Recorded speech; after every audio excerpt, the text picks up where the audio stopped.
promised yesterday, we are going to have a very exciting day today as well. And today, our session begins with a roundtable discussion on food and nutrition security issues related to Africa.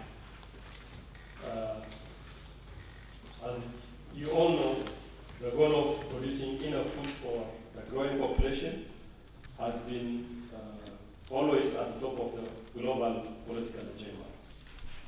With almost 80 million people, more people coming to the earth each day, each year, it is estimated that we have to double the food production by 2050 to feed the expected more than 9 billion people. In addition, more than 2 billion people worldwide are micronutrient deficient. Many children are physically stunted, largely because of lack of important nutrients such as protein, vitamins, minerals, and other diets. 1/3 of the global food production, on the other hand, fails to nourish anyone due to wasteful consumption, partly in the industrialized countries, and due to high rates of spoilage before the food makes its way to the market in developing countries. The recent strong upward trends and increased variability in global food prices have also led to the concern that food and nutrition security will decrease across the world. In the case of Africa, food insecurity has always been one of the major development challenges. Compared with other regions, most of Africa is identified as having serious alarming hunger. Although Africa's average value of food production has recently increased, it still has the lowest average value of food production in the whole world. In addition, high and volatile food prices have driven many African farmers into poverty.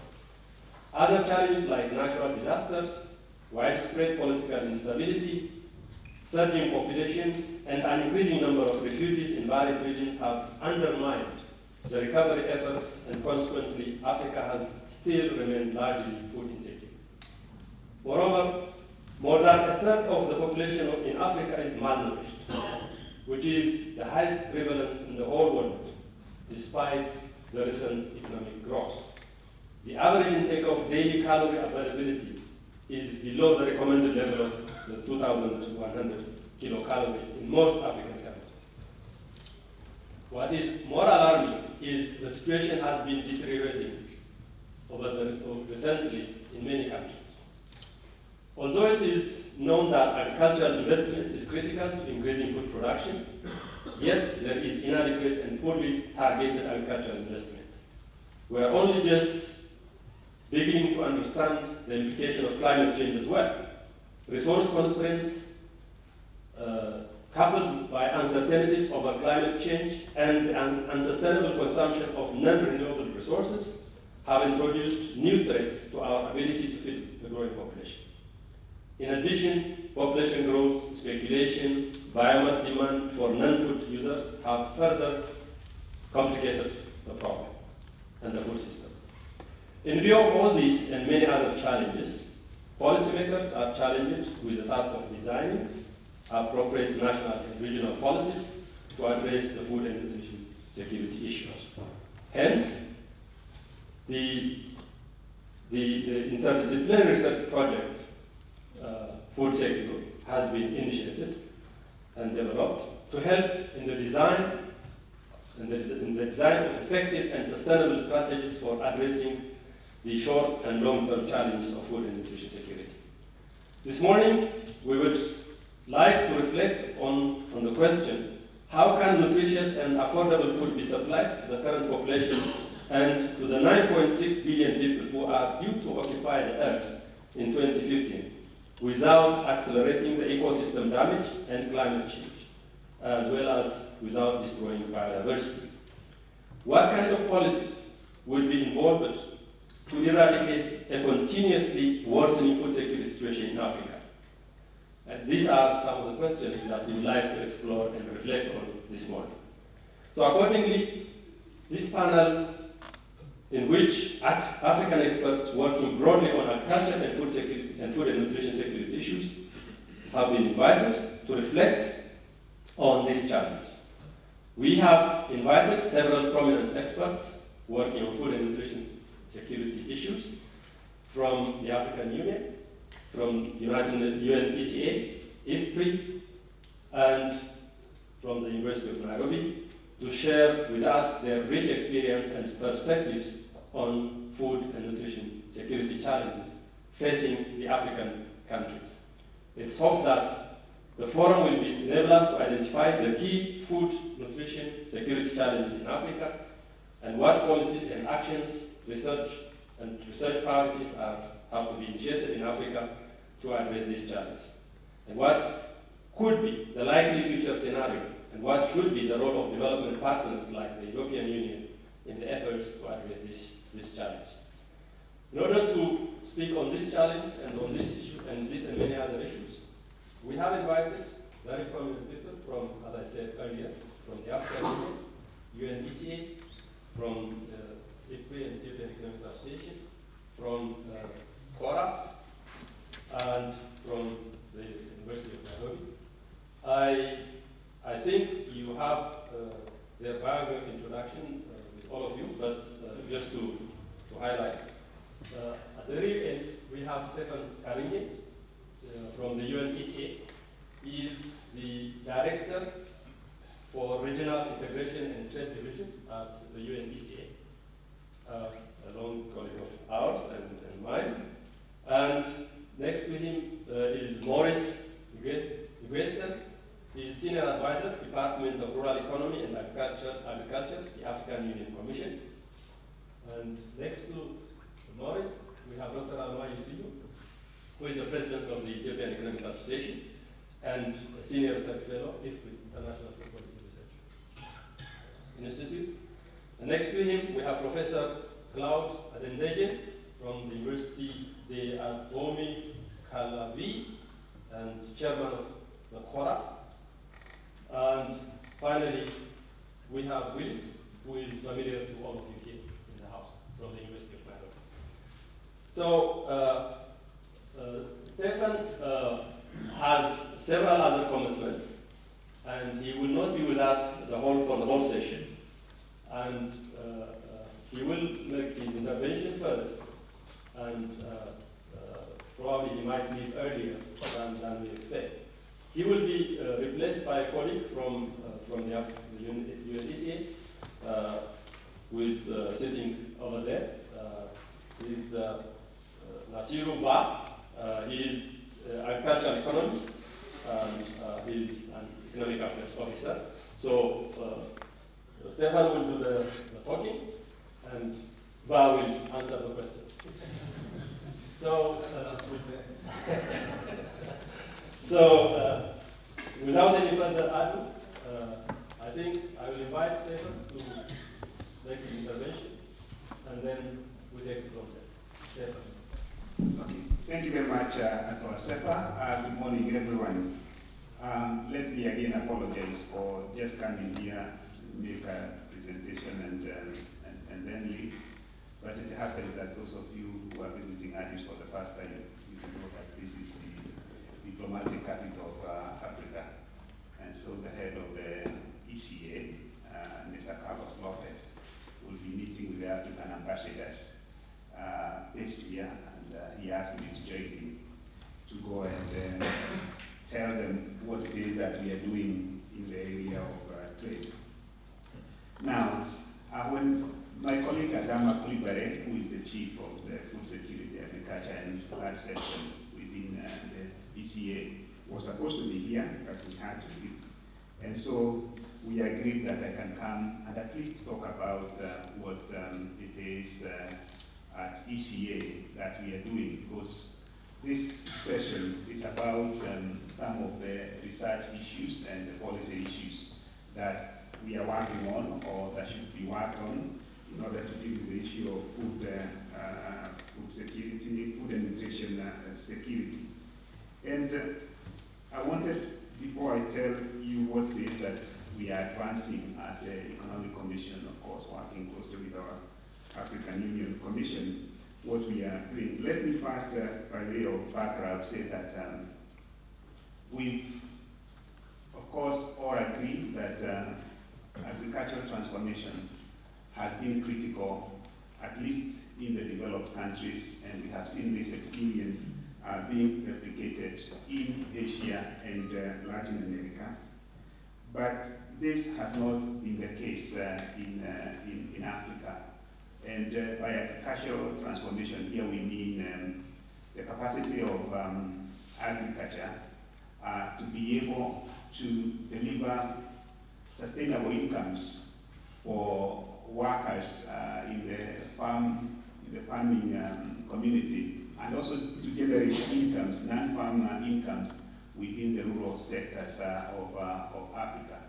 Of course, starting or at least accepting the premise that it is actually through sustained incomes that you can also be able to address these issues of food and nutritional security.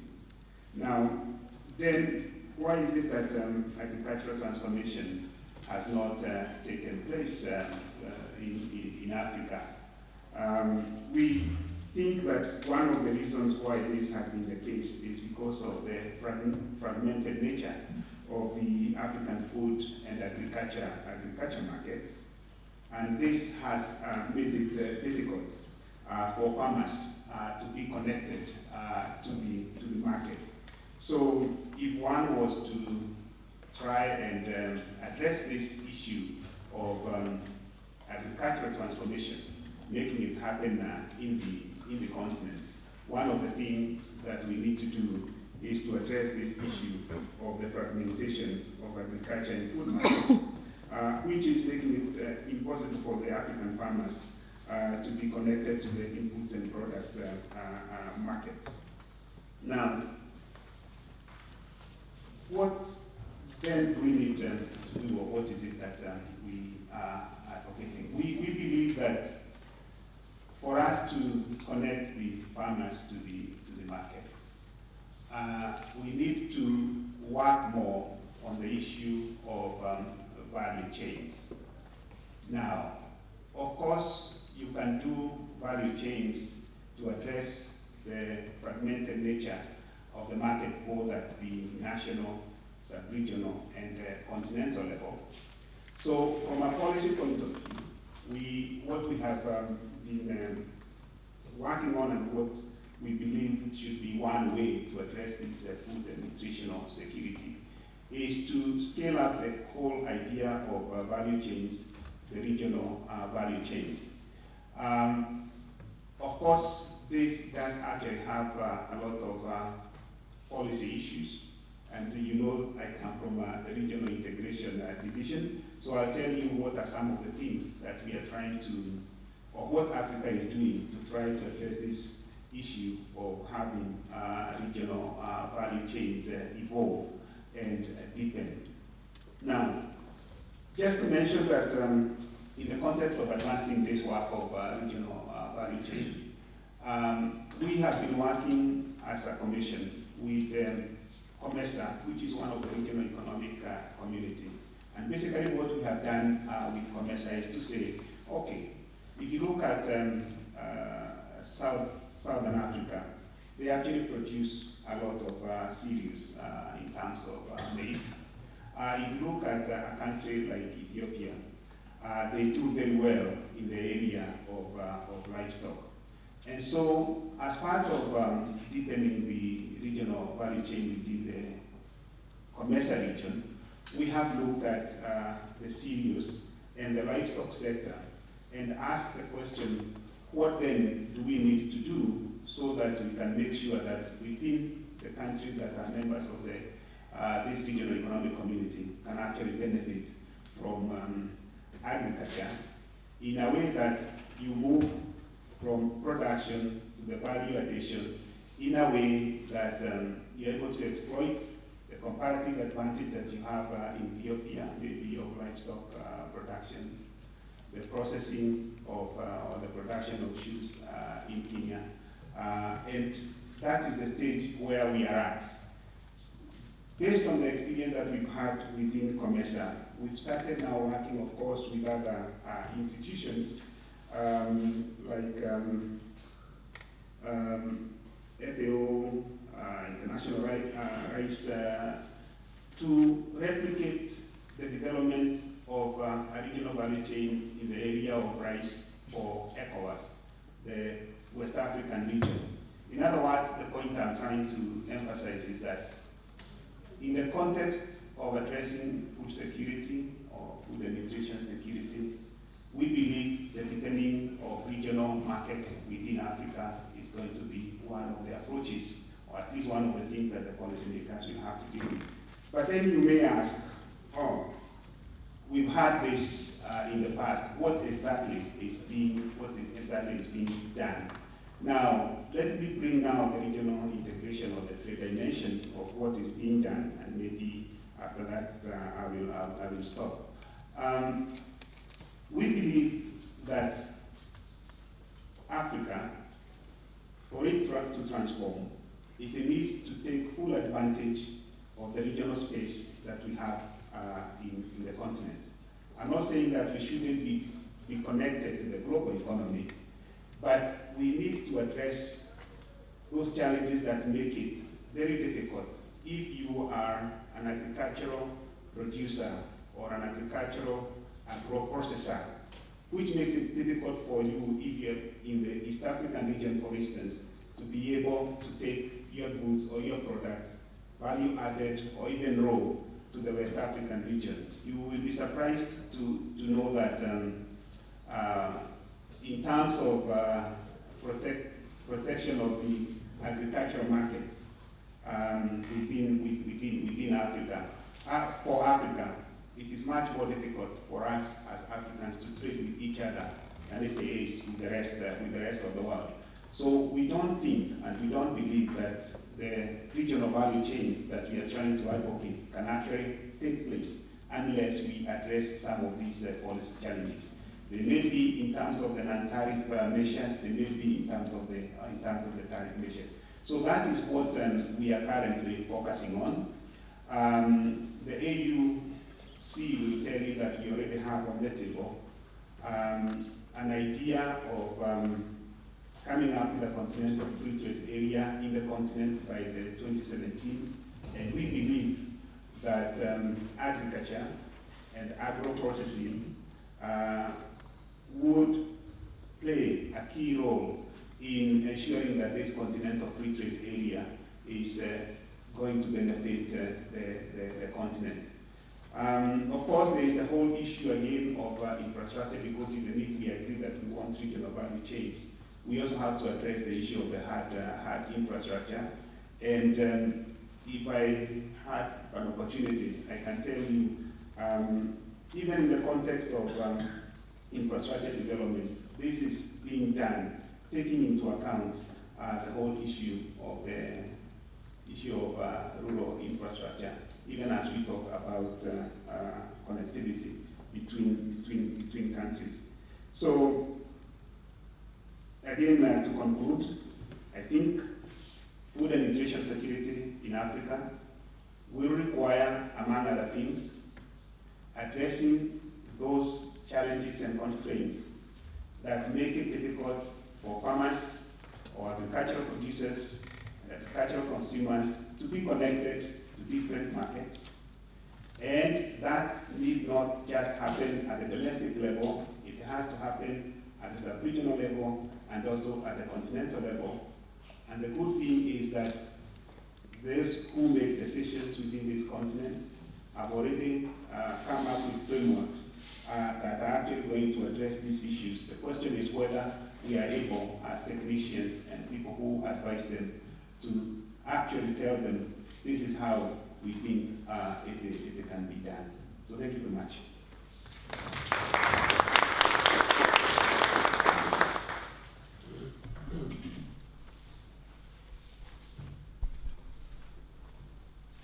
Thank you very much, Stefan, for this insightful intervention.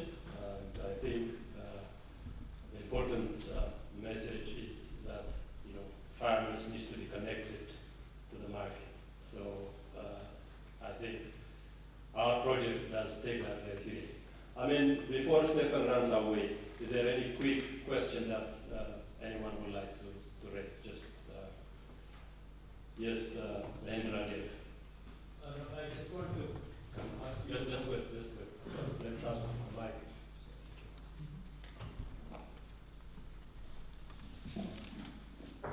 One of the challenges is that attracting youth to agriculture, young population to agriculture. Because, for example, in Asia, India, the young population, they don't want to do agriculture, they want to get out of agriculture. So what are the policies needed to attract the youth for African agriculture? Oh, okay, very briefly. Of course, not just within the continent, but networks like this one are helping us to at least redefine agriculture. That agriculture does not necessarily mean farming. Now, so there is that dimension that from a policy point of view and even in the advocacy, that it is being accepted that agriculture is actually the whole chain.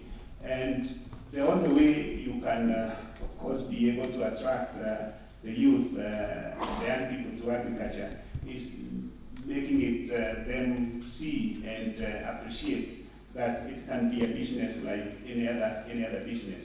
And to that extent, we as ECA, and allow me to say this, we believe that Africa's transformation will not take place without industrialization. And we are very strong on that particular issue. But for this industrialization to take place, we have to take advantage of the resources that we have. It so happens that agricultural commodities, or what you may call agricultural soft commodities, is one of the types of commodities that we can use for commodity-based industrialization.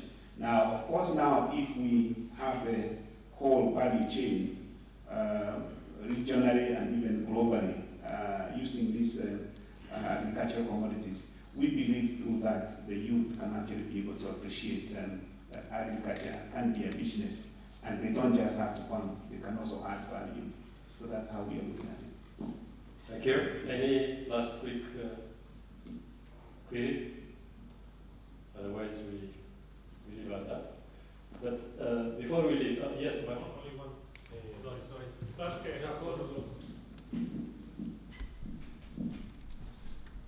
Is there any selection of potential corridors or commodity-specific corridors, and how you plan to resolve the issue of non-trade barriers, like all the problems of moving commodities from one country to the other? So what is the strategy behind it, and how these commodities have been selected, if that is happening? Well, first of all, we do have what the African heads of state defined as the strategic commodities. So there was a meeting where they said, okay, first of all, we have to feed ourselves.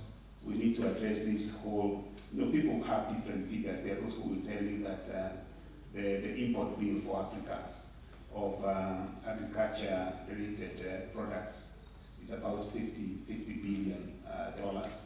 Others may be a bit more conservative. Now, so they decided, okay, why don't we focus on these commodities like cassava, like maize, like rice, fish, livestock as our strategic commodities. So they defined strategic commodities. Now, of course, you also need inputs, and it so happens that fertilizer, for instance, is one of the most important major imports for Africa, even though we actually have what you need as raw materials for fertilizer production. So again, they have decided, okay, why don't we also address the whole issue of producing fertilizer within Africa? And I think there's going to be a major meeting in Abuja, brought together by the African Development Bank, of how countries can agree so that you don't have everybody trying to come up with a fertilizer plant, but taking advantage of this regional cooperation to to be able to produce fertilizer that can actually be moved across countries. And I think Ethiopia is one of those countries that is thinking of doing that and serving the East African or the Horn market. So we do have defined commodities. We know that there are some belts of these, especially some of these agricultural commodities, and I've given the example of livestock and cereals in Southern Africa and also in Western Africa, and also very good capacities for fish production in West Africa. So we believe, with that in mind, now it's a matter of now having the actual elimination of the barriers that make it difficult for people to trade with each other. And we know what these barriers are, so it may mean that us having mutual recognition of the standards, be it in the context of SPS or where you add value in the context of TBTs.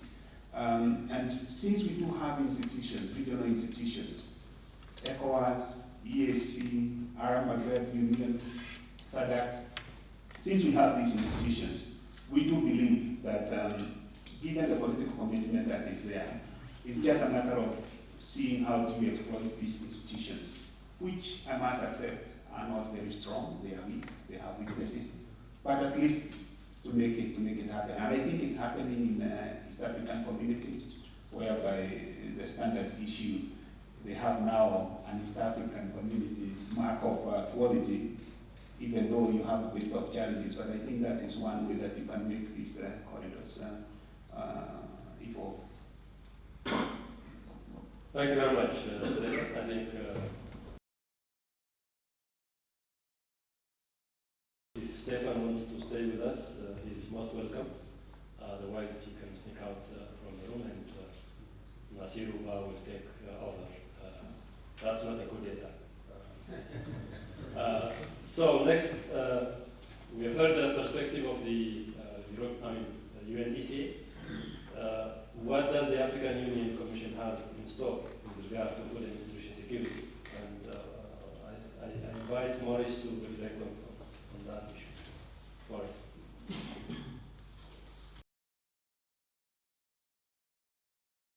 I would like to thank the FOODSECURE project management to have invited the African Union Commission to share some of its own experience on its food security and nutrition agenda. And I would like also to extend the greetings of my director, Dr. Abebe Haile Gabriel, who was supposed to be here this morning, and is not here. So the main program to address food security and nutrition in Africa from the African Union Commission perspective is a comprehensive African Agriculture Development Program, which is called in acronym CADEP. And the CADEP was endorsed by African Head of State in July 2003 in Maputo, in which they endorsed the allocation of at least 10% of the public annual expenditure to agriculture and to achieve at least 6% of annual growth for the agriculture sector. So, therefore, the African Union Commission with the NEPAD agency started the implementation of this AU decision at country level. So you have what we call the CADEP country process to finally have a comprehensive national agricultural investment plan that is supposed to be implemented to advance the transformation of agriculture in each country.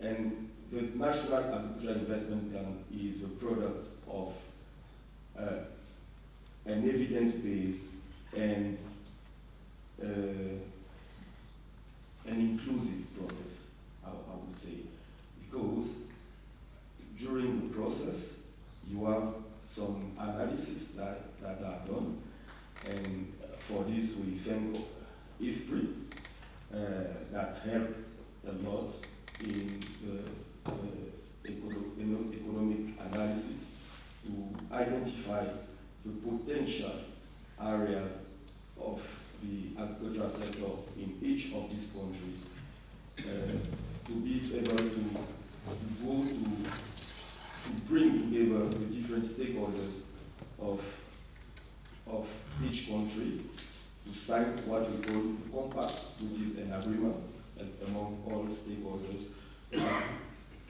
to say those are our priorities and we want to implement them and achieve food security in our country.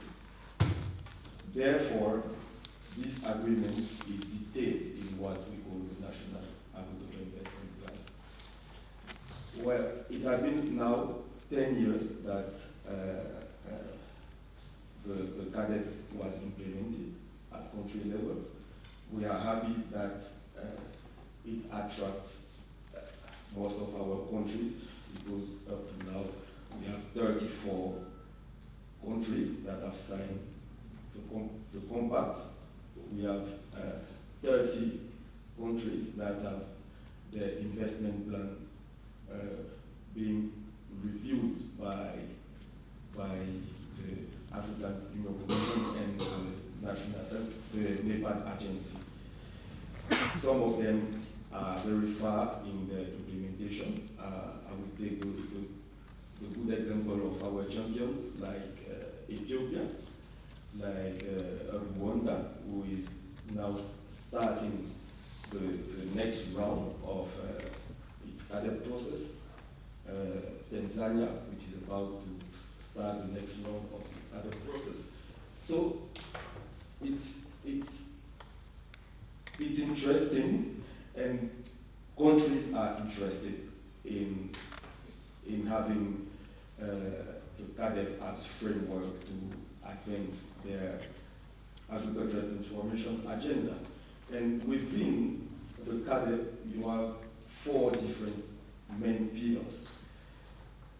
You have pillar 1 on land and water management. You have pillar 2 on access to market and rural infrastructure. You have pillar 3 on food security and nutrition. And you have pillar 4 on agricultural research, technology, dissemination, and adoption, which I strongly believe cut across the 3 previous pillars. So all these pillars are embedded in the National Agricultural Investment Plan. And all these pillars are sort of identifying main priorities for investing in the country agriculture. So in the National Agricultural Investment Plan, you have priorities for technology development, technology dissemination, and the policy aspect of it. Now, you have also on another hand, all the stakeholders, the national stakeholders, the development partners, the international firms want to come into the country and invest in the agricultural sector of the country. But if this country has already its National Agricultural Investment Plan, it is then easier to advance what has already been identified on an evidence-based approach complemented by an inclusive approach by all the stakeholders. So therefore, both sides can win on this investment process. Now, after the 10 years of CADEP, we are now in 2013. 2014 was identified by our leaders to be the AU year of agriculture and food security. Also, it will be the 10 years of commemoration of CADEP, where we think it will be a good opportunity to really think about the targets, if they are still relevant, to unpack them, because some of the concern was how do we really define the 10% allocation? How do we really define the 6% growth? How does it contribute? What are the real drivers of success for agricultural transformation? And with our files should be addressing this to help for further commitment from our leaders next year. And this is what we are currently doing to be able to adjust the political decision to the reality on the ground. So I will end here and continue with the discussion if some questions are for me. Thank you.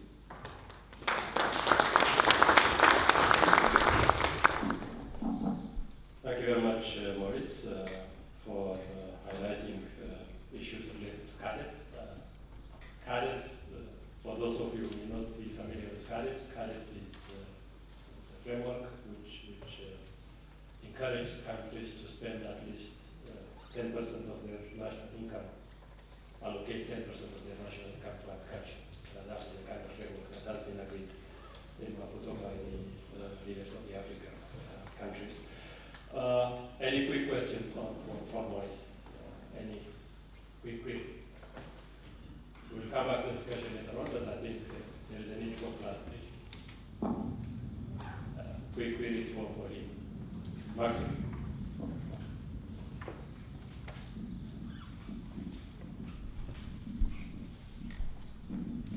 Hi, thank you so much. I'm Maximo Toledo from EEPRI. And I have a question. Most of the investment plans and the pillars of CORAF, which have been built along the time, have this core focus on agribusiness, value chains, and infrastructure and improving. But the question is more how you are planning to map the linkages to increase value added across the different elements, and how you are planning to create the necessary complementarity. So in the presentation before, they were talking about these commodities and corridors being identified, cassava and so on. And the pillars focus in the specific topics, and they have investments linked to that. But in certain way, they are kind of silos, and they are not too well interlinked, up to at least my recollection.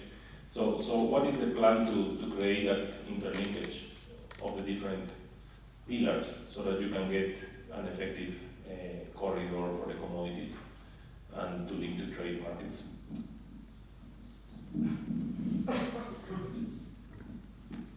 Thank you for your question. Actually, the different pillars were designed on the aim to be complementary. Because if you want to start agriculture, you have to start from the very beginning of how to manage your land and your water to have a production. And I think this is what brought to think about the pillar one. The pillar one. After thinking about the main production factor, I would say, you move to the market side on pillar two, access to market and rural infrastructure. I think on the same level, you have also food security and nutrition. And cutting across all of this. You have the research aspect, to provide the necessary technology and good practices to be able to achieve the food security and the income generation. This is my own thoughts on the complementarity among the different pillars. Okay. Thank you.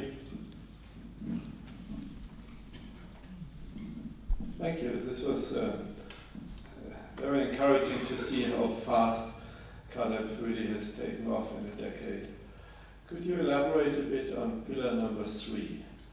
To what extent have the nutrition aspects been invested in, and let me imply, shouldn't in the next 10 years this pillar become much more prominent? Well, we after some years of implementation of CADET, that's true. The nutrition aspect, even if you go through many of the national agriculture investment plan, the nutrition aspect is quite neglected, I would say. And we noted it with our partners such as UNECA or FAO and WFP to address this. We started already some regional workshop to review some of this investment week on the nutrition aspect to be able to I would say to fix it, and for the next decade of CADET, it will be more. There will be more elaboration on the food security and nutrition aspect as equal. Thank you. Nasiru would like to come back to the previous question and want to contribute. Let me just add one point to the nutrition side. There is a big project called Cost of Hunger, which is now sponsored by EU, FAO, and some other stakeholders. It's embedded in ECA today. If you come tomorrow, maybe you will get the program manager to talk to you. And this project is exactly to put the emphasis on nutrition, because it has been overlooked in the food security project in the CADET. So that's to emphasize your response. For the linkage between the 4 pillars, the silo aspect has been seen, and now all the emphasis is how to link them together. You know, from, as you said, from land to market to food security, hunger, research and development. If they are not talking to each other, it will not work. It was done to talk to each other, but in the course of the implementation, the silo aspect has been seen. And our work at ECA, rural transformation, as Karinge has mentioned, will not happen if there is no link between the 4 pillars. And all the emphasis is on that now. Thank you. Same on nutrition security, because you need not only agriculture, it's a multidisciplinary, agriculture, health, water, sanitation, all these things. So is there any convergence kind of departments of agriculture with health and other things for nutrition security? I mean, agriculture should link to nutrition, but other areas are important. So, because it's just not one aspect.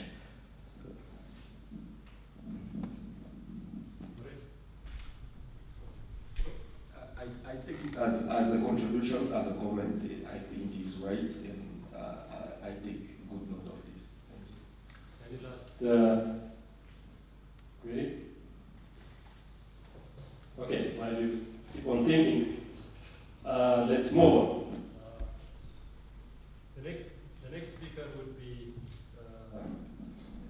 Professor Claude Adandedjan from CORAF and Université de Abomey, Calavi, Benin.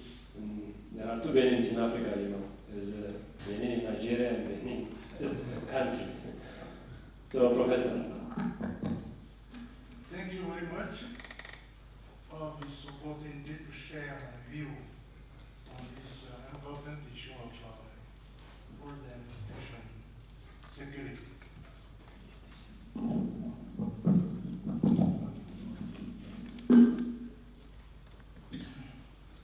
I would like to address this issue by asking two questions.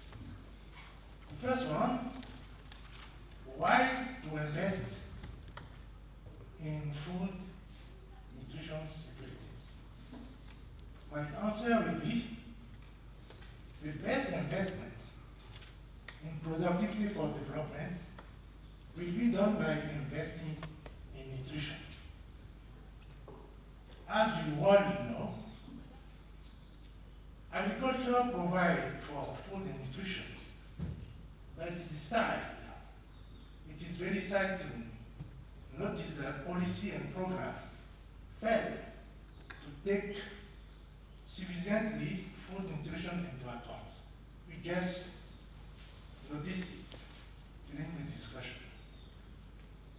Nutrition status in most of our countries, especially in West and Central Africa, is allowing chronic undernourishment increased by 5% since 70s, from 38% to 43%. And this rate doubled because of population growth. Most countries in West and Central Africa fall within the top 20 worst affected countries as far as chronically undernourished children die each year because of malnutrition. The ones surviving suffer from reduced cognitive capacity, which lead to reduced productivity at adult age, and to a global reduction of GDP about 2 to 3%. My conclusion is that malnutrition decreases economic growth.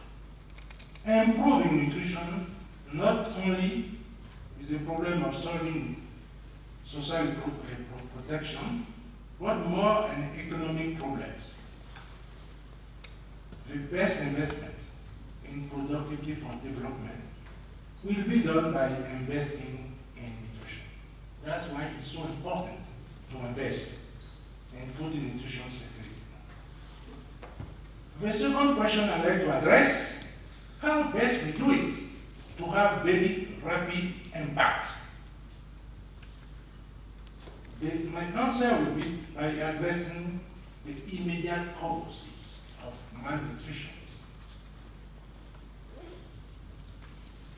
Well, let's see there are three categories of causes for malnutrition. The immediate causes related to dietetic ration, inadequate dietetic ration. And the second causes is all health problems related to malnutrition. That's the very first immediate causes. The second category of causes we talked about during this conference is food availability, food accessibility, food utilization, and stabilization. And the third category of causes are gender issue in agriculture. If it is not so, this will affect, because most of women are around nutrition problem in household. Education, fundamental causes, population growth, poverty, biophysical constraints, conflict, no peace, no stability, this impair malnutrition. Agriculture policy, coordination of agricultural research. So, we have two kinds of strategy. The short-term strategy will address the immediate causes And we need to have some program like infant nutrition up to 2 years. How do we address the nutrition problem for kids from 1 to 2 years? Very important. That's the period where the brain is formed and very consolidated to have a very high intellectual coefficient. The preschool age children, how we address also? When we are growing, women, adolescent, pregnant, or the mother, we are breastfeeding. Water, sanitation, hygiene, community-based food, nutrition, security improvement program. These are the short-term strategies to have very quick impact. The long-term strategy is by addressing the other causes we talked about, and we have been doing that, like intensification of food crop, diversification of agricultural production in CORAF, West and Central Africa. Our programs are connected to CADEP, and those kind of programs are going on. These are the long-term strategy. But what is lacking, especially, is the management of the food vulnerabilities, adding value to agricultural products. Food fortification, precisely biological food fortification. Price stabilization, post-harvest technology, income generation to move from subsistence agriculture for more profitable and sustainable production system. These are perspectives of CORAF WECARD in his new operation plan. Thank you.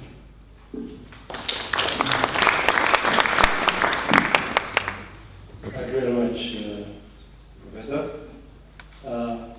Perhaps for some of us, you may wish to explain a bit on what CORAF is doing and what CORAF is all about. CORAF and WECARD. I don't know whether we all have understanding what they do and what they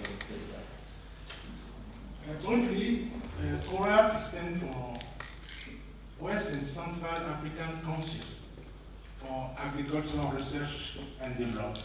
West and Central Council, West and Central African Council for Agricultural Research and Development. It is the sister organization of what you know maybe very well, Assefa. And we have the Addis belong to the farm. And CORAF is supporting agricultural transformation in West and Central Africa, comprising about 22 countries, Francophone, Anglophone, Lusophone. CORAF has about 8 programs, stable crop, non-stable crop, biotechnology, natural resource management, livestock fish, and capacity building. It takes care of, because his strategic plan is aligned to CADEP program and also to the FAB, which is designed by FARA. And he's very involved in the, what we just heard about the compact country. We have signed in those West African countries many compact. And also, we are now trying to develop a new operation plan at CORAF, and it's realized that nutrition is not really feasible. Although we have 3 programs, 3 projects, big projects working on vegetable program to improve nutrition, fortification, and so on. But the next operation plan will, nutrition and health will be a very good component. This is planning now. Thank you. Thank you. You want to add? Yes, please. I would like to complement what Prof said and highlight one of the CORAF program that really targets cross-boundary issues within CORAF countries that is called WAP, the West Africa Agricultural Productivity Program, that is addressing the agricultural research and development cross-country issues within its sub-region. Thank you. Any quick question for Professor?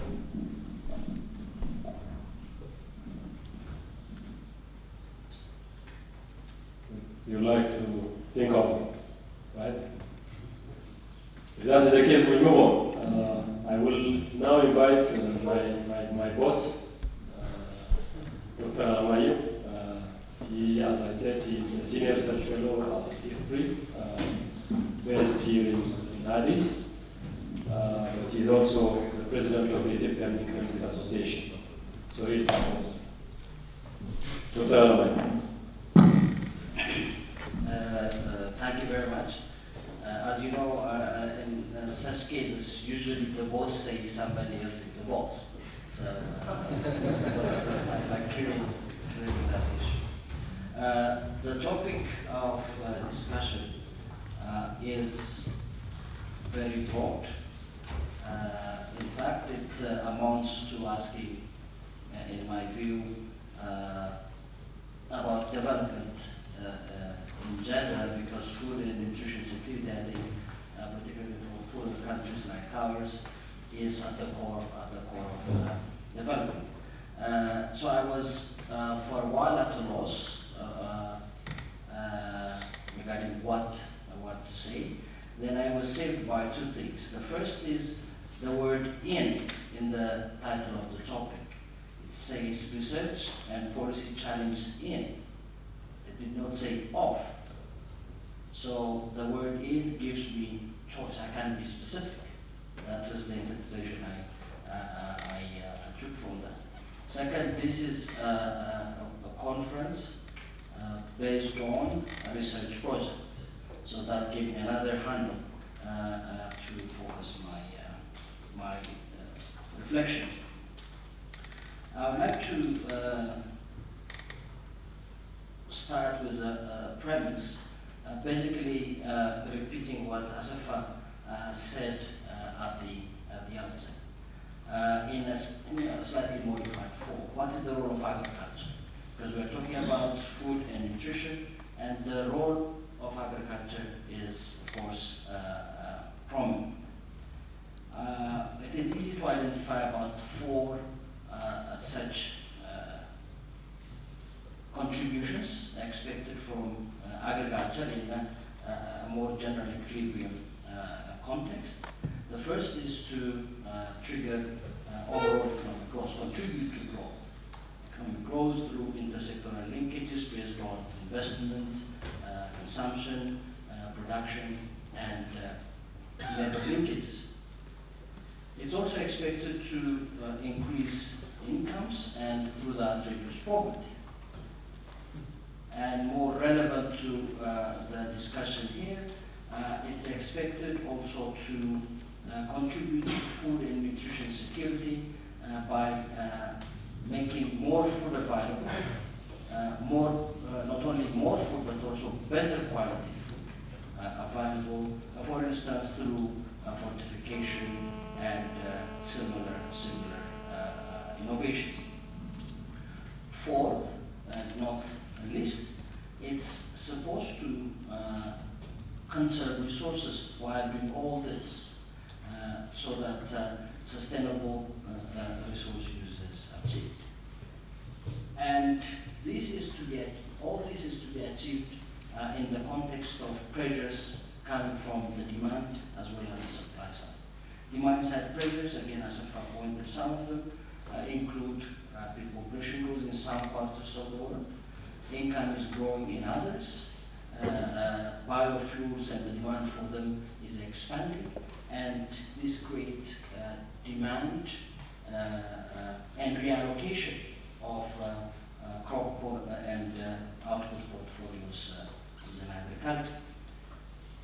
Supply side pressures also are pertinent, including fluctuating energy prices, the now familiar change, water scarcity related to that, soil depletion through overuse and abuse, as well as diseases, human and animal diseases of one sort or another. So there are demanding supply side pressures which confront agriculture while it is expected to do all that outlined earlier. And in order to achieve all this, the challenge can be, or the challenge of achieving all this can be summarized in one word or in one phrase, and that is sustainable productivity gains related to or with, combined with resilience to shocks. So the challenge has a number of dimensions. Particularly the concept of sustainability suggests, as you know, at least three dimensions. It has to be these productivity gains, better food production, and should be reasonable to the ecology. It doesn't lead to excessive use or abuse of the agricultural system. It has to be socially equitable, both within the current generation as well as across generations. And equally importantly, of course, it has to be economically viable. Any productivity gain is not necessarily efficient. So economically efficient gains are also part of the equation. So the message is that there are no quick fixes. Quick fixes are not available. It is always necessary to assess trade-offs and opportunity costs. From among these multiple needs or requirements to achieve sustainable productivity gains, I will now focus on a specific one, and that is the development of national agricultural innovation systems as a major area of research and policy. The innovation system, or innovation in general, as you know, is central to increasing productivity, food productivity as well as food quality. It is also important in a national perspective because of heterogeneity. For instance, Africa is composed of heterogeneous countries, and even within a country, heterogeneity could be significant, and adaptation and modification is a task of the innovation system. And we also talked about conservation. So the research, the innovation system is at the core of achieving efficient and sustainable resource use. So what is the challenge of building a national agricultural innovation system? It's easier to illustrate the relevant issues if we limit ourselves to research and development, because the more meaningful discussion could be pursued. The economics of research and development, at the core of this innovation system, identifies three challenges anywhere, but more importantly within the context of a country. The first is rooted in the nature of research and development. Research and development produces generally public goods, and public goods, or the benefit from such goods, is not excluded. There are also benefits and costs that may be generated by the product of the research and development effort. Generally, these are known as externalities. Some of them are positive, others are negative. And information is not always symmetric across actors as well as across organizations. This asymmetric problem also is present in other areas, but is particularly significant in R&D. For instance, scientists know more about the qualities of their research than those who finance such research. And this asymmetry has potential challenges. And third, and finally, there is moral hazard. That means some groups, some players can act in such a way that a bigger objective is affected. Now, all these bring about market failure, in the sense that the market left to its own devices will not supply enough R&D, and this is one of the justifications for public funding. The return to research and development also has another challenge, that is, returns are uncertain and are realizable relatively long period of time. And again, this creates limits to the supply from the market. As a result, particularly in poor countries, a lot of R&D or innovation more broadly is publicly funded and is actually implemented by public organizations. However, these organizations, or this mechanism, is not perfect, as you know, because governments fail also. Government failure because of weak incentives and enforcement problems is also commonly observed in such a system. For instance, we usually observe soft budgetary constraints, in the sense that a lot of these organizations are not subject to market competition, so they survive, they continue, whatever their performance is. So the guaranteed survival distorts incentives. It's also a challenge to assess and enforce efficiency of projects as well as organizations. So government failure is another challenge. So what are the options to address some of these? I would quickly run through some to encourage discussion rather than provide a comprehensive response or direction. The first solution or option I think of is, instead of thinking about a specific organization or a specific project, it is useful to think in terms of a national innovative capacity, both in terms of building such a capacity as well as achieving a greater coordination. Some dimensions of this include a systematic effort, for instance, to set a national research agenda.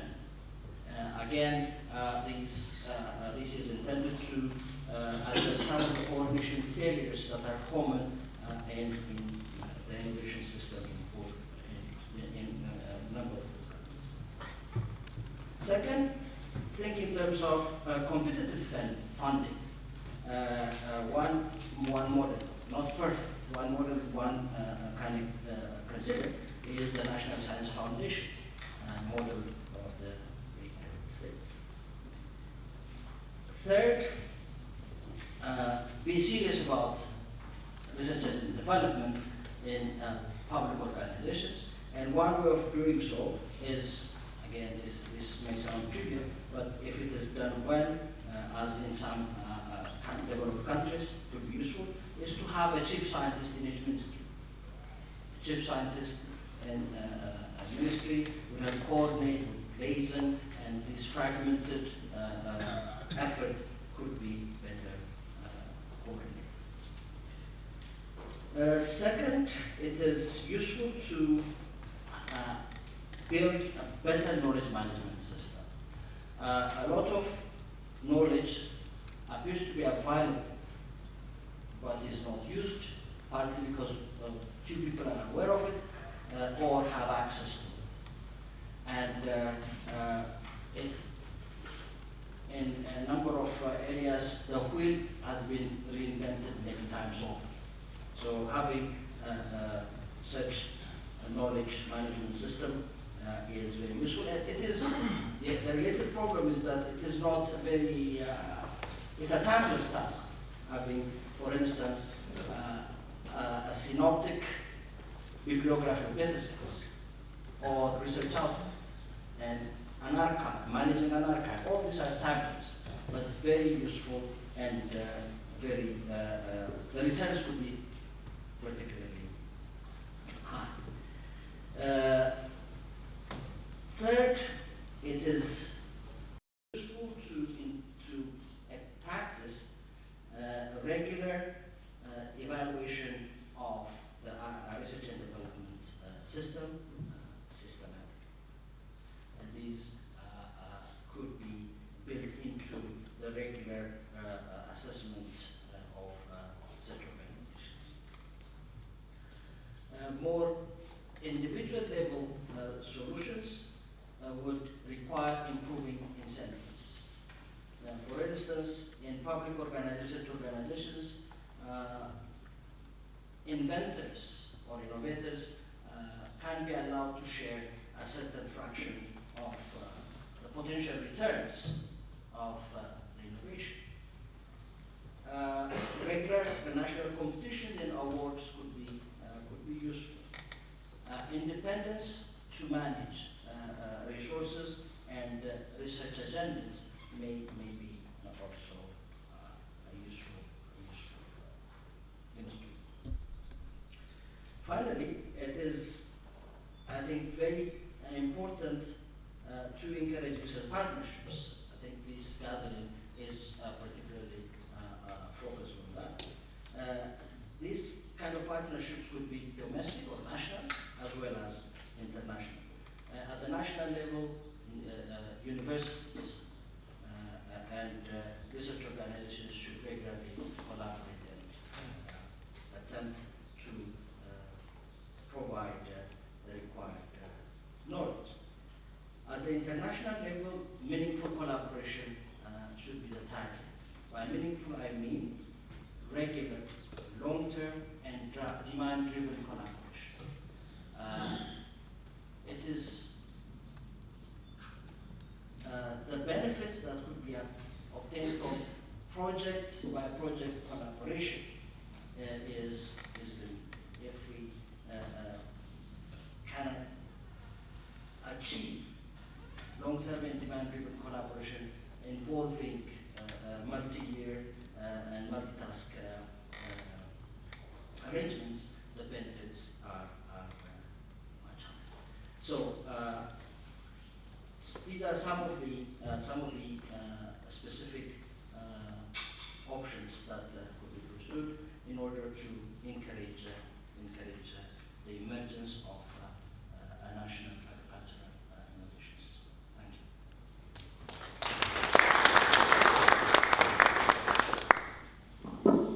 Thank you very much, Dr. Alemayehu, for taking another dimension, and that is to have a sustainable gain in agriculture.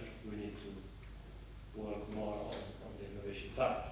I think Dr. Alemayehu has highlighted what are how it could be done and what are the necessary ingredients to promote research and development agenda within agriculture and beyond agriculture, which obviously is very much linked to the food and nutrition security issue.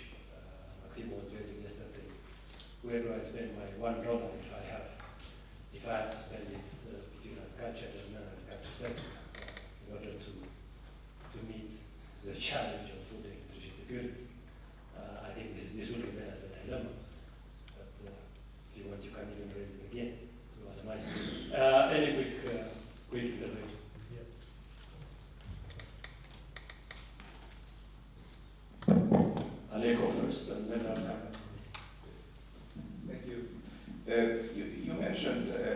the development of the research system is perhaps a major constraint.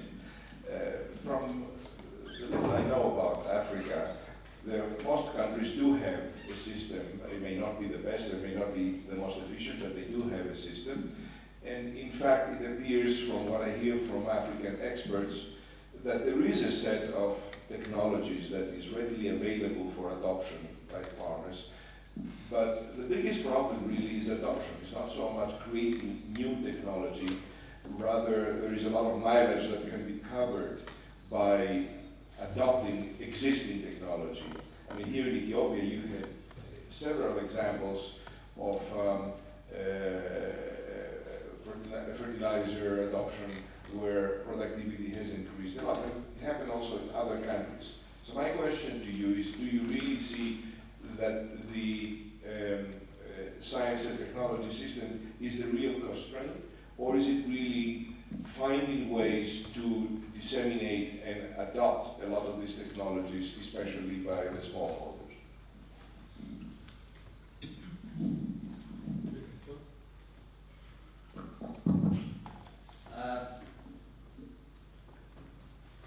Clearly there are national agricultural research organizations almost in every African country, but exactly in parallel to these organizations we have a low productivity agricultural system continuing for a very long time.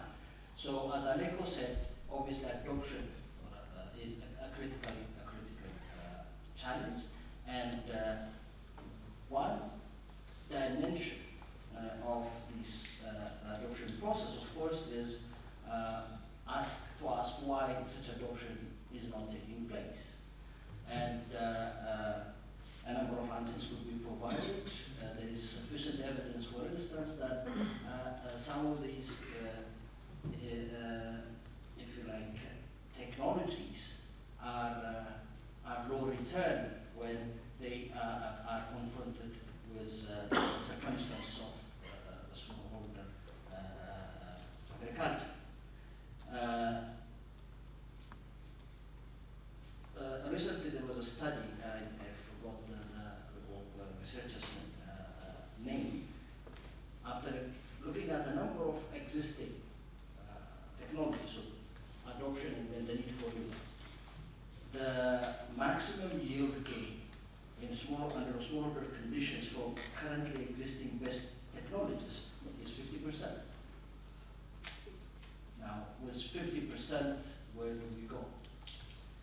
So there is, again, a need for perhaps new and better quality. So their productivity and quality is an issue. So 5 points. What I'm suggesting is to address all this, we have to move to innovation systems instead of just research and development.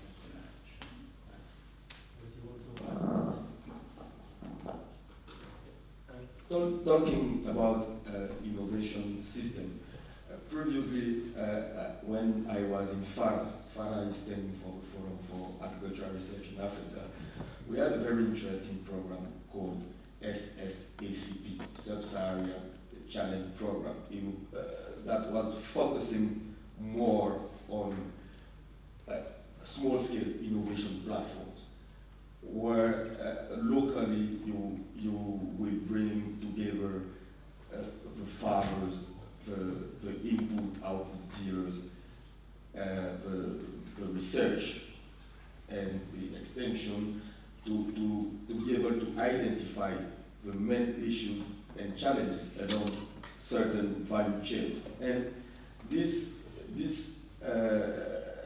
program showed evidence that this kind of innovation platform can be able to increase the adoption rate in some extent. Thank you. Thank you very much. Yeah, thank you for this presentation. I was coming to look at the issue of research being funded by public Actually, of late, there has been some moves for some private, or I can say the grower associations to fund some research, but that one is mostly on cash crops like tea, coffee, cotton, sisal. But you find that in most of the food commodities, they depend on public funding. Now, how can public funding for research and development be intensified? Of course, you have mentioned the issue of agricultural innovation systems, the issue of value chain. And now, can this approach help to streamline the contribution of various value chain actors to fund the research? And if that is the case, now how could that be? Of course, like in AU, there was a declaration that at least each African country should spend at least 1% of GDP in research. But some findings show that by 2007, only 3 countries, South Africa, Malawi, and Uganda, were able to achieve that. Now, how can we help this research? Because most of the food commodity, because of the nature of the market fragmentation, they don't get that support from either private sector or other actors. Now, how can we use this approach, value chain and the innovation system, to catalyze that? Thank you. Alemayehu? I'm not particularly sure about the specific value chain idea, but in terms of directly addressing to the funding question, one of the bullet points I had that said that's fine, mention is to encourage private funding, particularly to leverage public funding. Public funding can increase in I think a lot of these research organizations are not well funded, so funding is a problem. But efficient use of resources also is a challenge. So I suggest that a properly discussed national research agenda could lead to identifying priorities and capabilities, such that it could help channel resources more efficiently. If, in particular, if it is combined with competitive research grant schemes, along the lines of, as I said, the National Science Foundation of the Seyoum. Three questions. As you know, developing a research system takes a lot of time. So how are you planning to leapfrog? So what is the plan to jump steps so that you can move faster? For example, what is the plan to get advantage of all the CIR innovations, which are across and they are supposed to be public, instead of starting from the beginning and spending time, given the importance of time in these things. The second thing is, are you picking winners? So what is the prioritization? Again, with this idea of moving fast. So you're looking at innovation in general. Of course, that takes time and that can be a long-term strategy. But in the medium term, are there some winning ideas that wants to be pushed forward? And the last thing is enabling the environment for the private sector. So you are talking about public sector, but public sector alone won't work. So how are you planning to create this enabling environment for private sector innovation to come also to play at competitive prices? So how is, given the regional context and given all the regional institutions that you have in place, how you can take advantage of that to put some pressure on the private sector to come into play into Africa in a more competitive way, so that it's more accessible to move forward? As usual, Maximo asks very easy questions. To start with the first one, the urgency, Maximo emphasized the urgency for solutions answer in two parts. In my view, I don't think there are any quick fixes. We have to go through this protracted process of development, improvement, and whatever is required to achieve food and nutrition security. But there are, as he pointed out, certain low-hanging fruits. One particularly useful opportunity, which in my view is not fully exploited by the national agricultural innovation systems, is the CGIAR system. I work for one institution, so I have to say this. That is the point. But there are real benefits from a long-term, regular, and demand-driven collaboration between CGIAR institutions and local elements of the innovation system. IAR, for instance, has very good, the Ethiopian Institute of Agricultural Research has a good long-term relationship with SIM. Similar arrangements. EEPRI has long-term relationship with research institutions in Ethiopia. That the benefits of having this regular, long-term, and demand-driven collaboration are immense and are not fully realized in many countries. The only response I have to the second question is that it is necessary to build a national research agenda. It is only then the process through which such a research agenda emerges would help clarify what is a priority, what are priorities, what are the incentives, and what are the capabilities, whether they are absent or present. So that process could be useful, and a project similar to this could help, at least in certain specific areas, help lead to the emergence of such agenda. The third question is,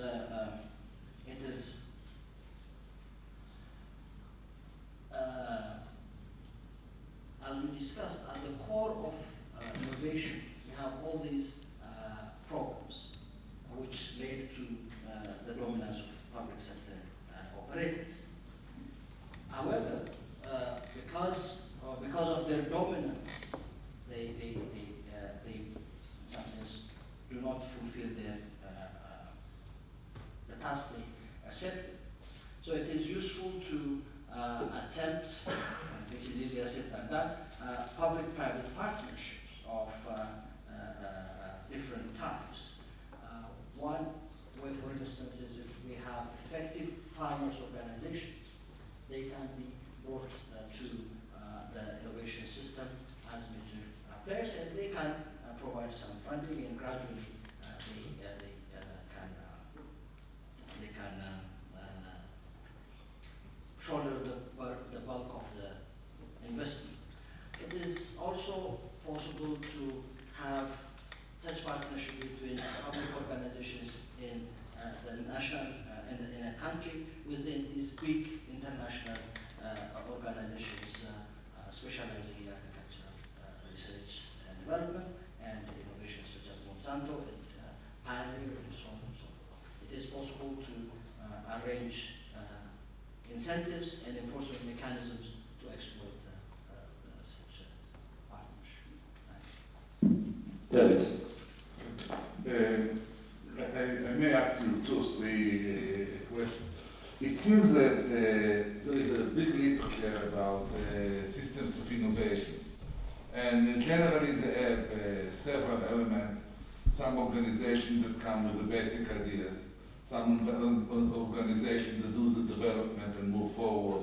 Then you have the extension, then there is a lot of feedbacks. So obviously, one of the preferred things is that you really will have some top-notch universities that can work with private companies and move things forward. That's something that takes time. The CGIAR can provide one solution. At least in my view, one possibility is maybe even to use the CGIAR as a core, not only for research, also for education, to educate the new generation of scholars. I think that can be really great.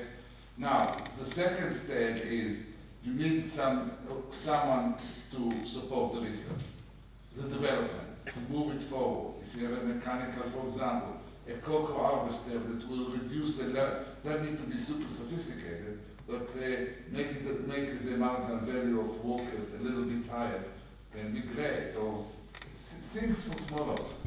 Now, the private sector is, the public sector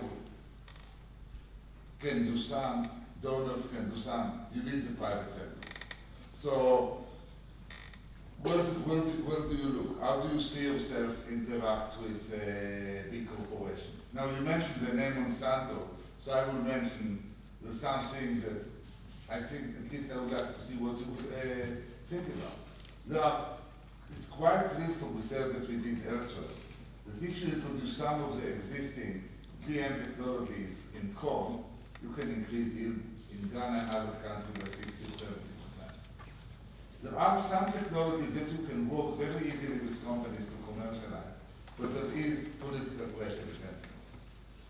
How do you see it happening? To what extent politics can and should interfere in identifying what can be done, to what extent economic analysis and business analysis that really take into account the interest of African farmer and consumer can play a major role in saying, okay, this may not be good for you, but it's good for us. Thank you. Alemayehu? Thank you very much. I take the first as a comment. So I agree that CGIAR could, within its unit, do more. We'll see. In terms of collaboration with the private sector, what I can, I mean, it is important. The answer has to be specific. Project by project answer, other than saying that the private sector obviously is driven by returns, and it will be necessary to align the returns to the private sector with social returns, and this is not easy, but as I said, case by case, there is potential to do so. Policy ultimately is a political process, and politics would trump a lot of cases economic or scientific analysis. But this is in the nature of things.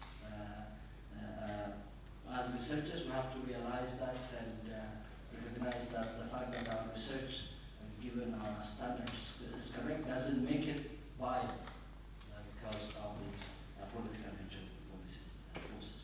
What we can do, in my view, is to provide repeatedly evidence that supports the goodness of a particular direction or a particular policy choice, and through that process convince politicians to consider it and adopt. Other than that, it is in the very nature of policy making that politics will always be present and not necessarily always positive. Thanks. Thank you. Maurice, you want to come in? Yes, please. You are very close to the politicians. But even being in a political organization, I think the last question was not political for me.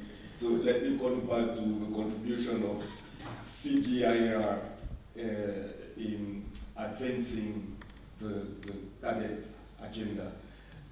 In January this year, the African Union Commission signed a memorandum of understanding with the CGIAR consortium. And part of the main issues raised in the MOU was the alignment of the CGIAR research programs with the National Agriculture Investment Plan. Indeed, to use the complementarity of the CGIAR resources to help advancing the agricultural research and development priorities identified already at national level in the National Agriculture Investment Plan.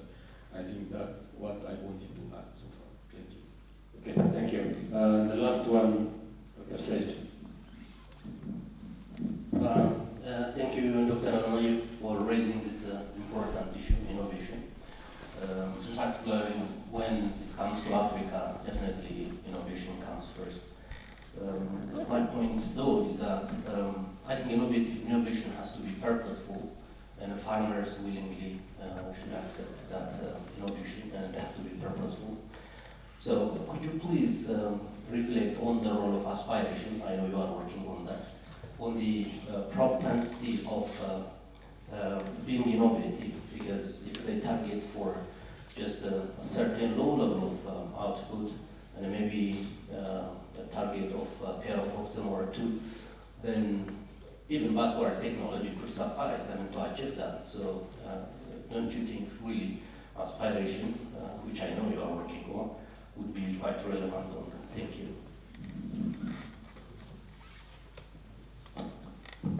Don't take too much time on that. I know you have a lot to say on aspiration. Thanks, Said, for highlighting the role of the potential role of aspirations. It is not possible to go in detail in that regard. What I can say is that the more aspirant a community is or an individual is, the more driven he or she would be, or it would be, to find better solutions. This is a positive feedback loop, and that I think, in my view, is at the center, at the core of development, and the history of development shows that. Thanks. Thank you very much. I think that was an exciting session. We move on now to the last speaker, but not the least, Willis. Sorry for keeping you so long, but I think that is for better. Well, thank you very much. And being the last speaker in this panel, I think I have the advantage that all has been said, and I'm tempted to say that I may not say much. But having been given a chance, I thank the organizers for giving me this chance to talk about research and policy challenges. On a positive note, I think we should not forget that Africa has some success stories. One of the panelists already talked about the champions, and we have champions in, for example, Rwanda, you mentioned Tanzania, and the earlier successes are the high-yielding varieties of maize in Kenya, and then the smart subsidy program in Malawi. But these success stories sometimes are not sustained, partly because this success is characterized by long-term commitment and goodwill from the part of government. And this is where I want to confine my talk. The policy ecosystem is bedeviled with a lot of problems, and the challenges which I'm going to address are associated with the question of should research be supply or demand driven. And we find that lack of constructive engagement with the decision makers has been the problem. it appears that most of the researchers may not be asking the right questions. And we have to learn to be asking the right question if the research results have to be adopted. So my plea would be for the research policy research process to be participatory, so that we can promote ownership of the process and the product thereof. In the past, this shared ownership has been lacking, and therefore we find that the research results adoption is problematic. And this has also led to the lack of establishment of priority themes for research.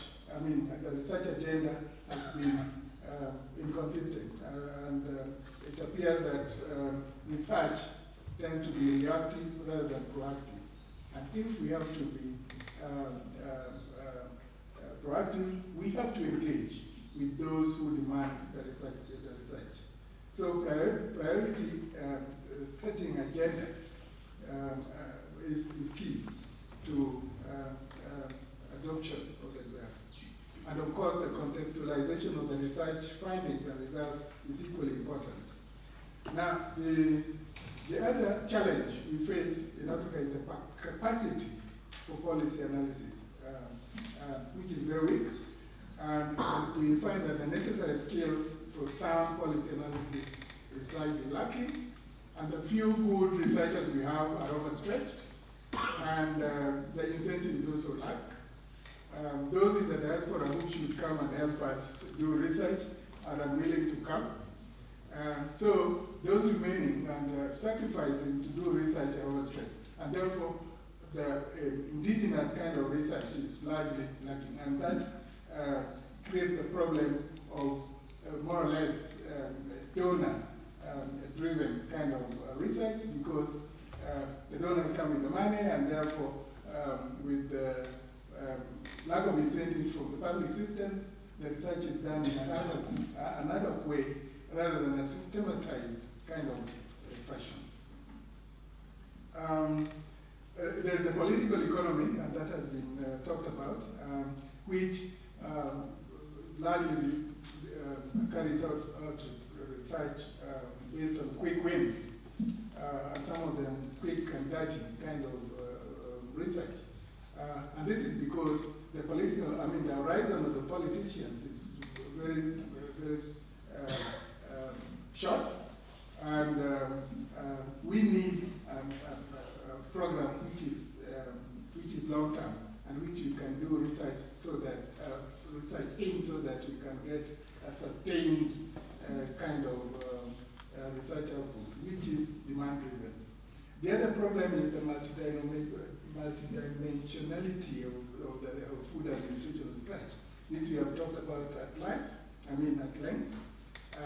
because we find that teaming up with the various disciplines is very, very difficult, and given the complex conceptual framework we saw the other day, it's very difficult to have all the team members together, and that is a big problem. The other issue is funding for the research, which is largely inadequate. Budget allocation is biased towards, as I said, quick wins, and we would like to suggest, and I think it has been alluded to, having some kind of focal point, like a chief scientific officer, and in the universities we should promote some institution called endowed chairs. So an endowed chair who can, where research agenda can be promoted and attract students and researchers to research under a specific theme. We have a problem of access to good quality data for analysis. Government institutions sometimes collect data, but even sometimes accessing to those kinds of data is problematic. You have to do a lot of things to get access to the data. Some of them are said to be sensitive, so you have no access Data collection is very expensive, so that brings the issue of what can be done to generate good and quality data, especially longitudinal or panel data on which credible research can be undertaken. There's, of course, general research infrastructure, including some facilities and infrastructure, is a problem, especially in our institutions, and this should be addressed. And finally, most of us get frustrated in the policy analysis work, but I think the way to resolve this lies within us. Individually and even collectively, we must recognize the gaps we have in our abilities. We should be prepared to retool accordingly and develop an approach with relevant partners who must own the process and the outputs as well. Thank you very much.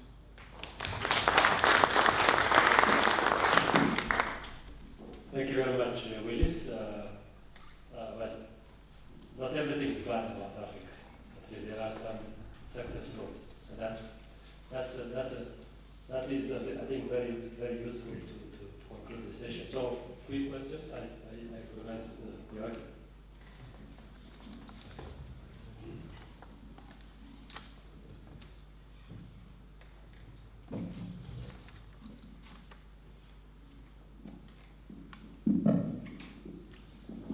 Assefa, is it okay if one asks a question to the whole panel at this stage? I very much share your analysis, Willis. My question to the panel, maybe not all would like to address it, is how do you see the future of science collaboration between Africa and the European Union? Let me elaborate. I see 3 or 4 realities which are partly positive and partly problematic. On the problematic side, it has already been mentioned, the very small spending on R&D in Africa as percent of GDP. If you convert that into absolute numbers, Europe spends about 100 times more per capita on R&D than Africa on average, 100 times more. In agriculture, it's probably even worse. That has to change. I think R&D spending out of aid money is far too small. So pushing the donors to be more science-oriented rather than short-term project-oriented, I think would be one implication. Secondly, if I look at the science landscape in Africa, there are some really some centers of excellence coming up. Maybe they can be connected more. We have come to that conclusion in Europe rather late, that we cannot do science policy nation by nation, but that we have to have transboundary joint programming initiatives, maybe a large-scale joint programming initiative, rather than 50+ national science policy agenda-setting exercises. That's where the African unions and where CORAF, etc., would come in, so sub-regional ones. But my feeling is we need a totally different relationship between Africa and Europe in relation to agricultural science. And away from projects, opening up the access to basic science in Europe for African institutions.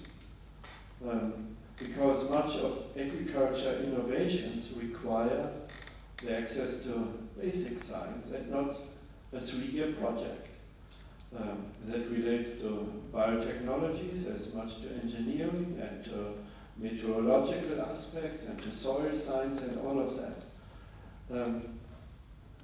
Where is the platform which debates a totally new game in the relationship between Europe and Africa and agricultural science? And what's your strategy? That's my question.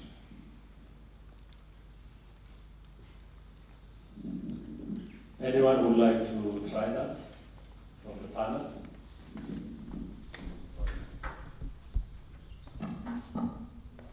Thank you very much for this question. I think we all hear that it's important to have partnership in all domains. So, well, coming to this specific partnership between science, Africa, and Ukraine, one thing I think is going to be important in priority setting. We should define what are the role of the partner in this collaboration. And I think, as far as science, you said basic science, we need to collaborate. European side is to bring in competency, specific competency, knowledge, and African will be more driving the process of priority setting. It's very important. And then, to start with, we have different kind of networking as far as scholar or university. We used to try and connect this networking to start the process. That's my contribution. Maurice?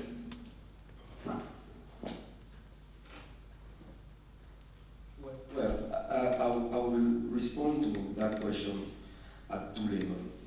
First of all, from the country perspective, where the cadet process was engaged, priorities were already identified. Priorities investing in agriculture, priorities in investing in agricultural research and development. And from the European Union perspective, coming in and identifying maybe different short-term projects will not be appropriate because the National Agriculture Investment Plan is already there and has already defined its the country's own priorities.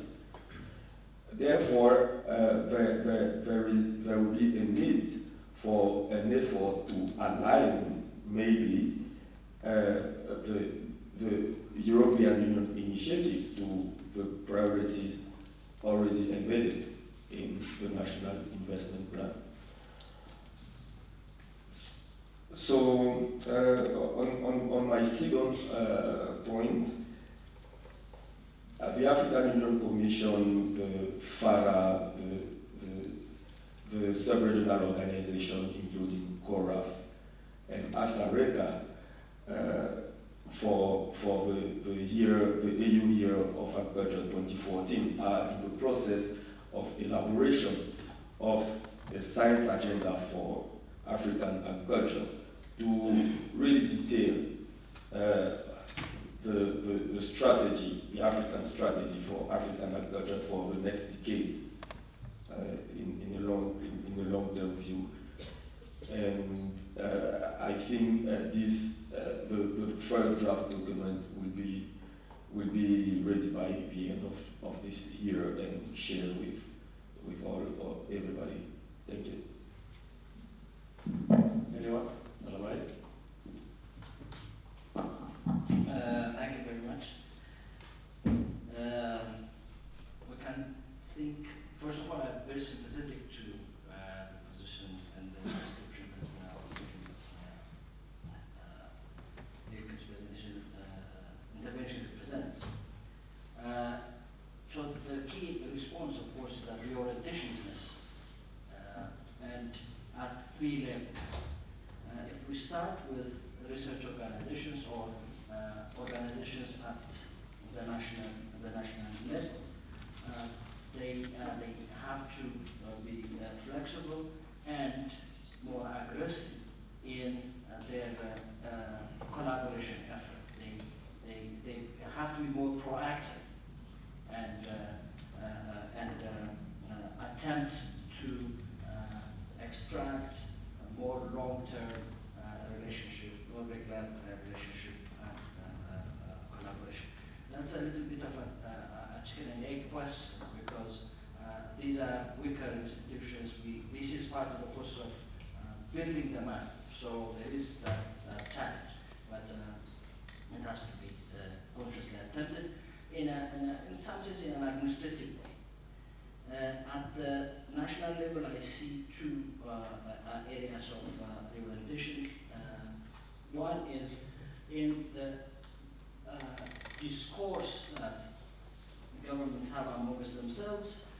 These issue has to be more prominent, particularly from the African side. But Africans within the African continent, also one area I could think of is procurement policy. It could be used to